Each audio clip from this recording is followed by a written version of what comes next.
നിലമ്പൂരിലെ ഉപതെരഞ്ഞെടുപ്പിൽ ഇടതുപക്ഷ സ്ഥാനാർത്ഥിയായി സിപിഎം സെക്രട്ടേറിയറ്റ് അംഗം എം സ്വരാജ് മത്സരിക്കും.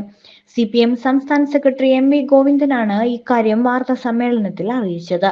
ഡിവൈഎസ്പി മുൻ സംസ്ഥാന സെക്രട്ടറി കൂടിയാണ് എം സ്വരാജ്. നിലമ്പൂരുകാരനായ എം സ്വരാജ് തൃപ്പൂണിത്തുറയിലെ മുൻ എം.എൽ.എ ആയിരുന്നു.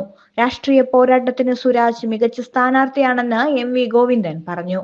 നിലമ്പൂർ രാഷ്ട്രീയ പ്രാധാന്യമുള്ള മണ്ഡലമാണെന്നും അദ്ദേഹം കൂട്ടിച്ചേർത്തു. നിലമ്പൂർ ഉപതെരഞ്ഞെടുപ്പിൽ സിപിഎം മത്സരിക്കും. രാഷ്ട്രീയ പ്രാധാന്യമുള്ള മണ്ഡലമാണ് നിലമ്പൂർ. സഖാവ് കുഞ്ഞാലിയുടെ നാടാണ്. പി.വി. അൻവർ ഇടതുമുന്നണിയെ വഞ്ചിച്ചു. അൻവർ ഒറ്റുകൊടുത്തു. രാഷ്ട്രീയ യൂദാസാണ് അൻവർ. കാല് പിടിക്കുമ്പോൾ മുഖത്ത് ചെളിവാരി എറിയുന്നു എന്നാണ് അൻവർ യു.ഡി.എഫിനെ കുറിച്ച് പറഞ്ഞത്.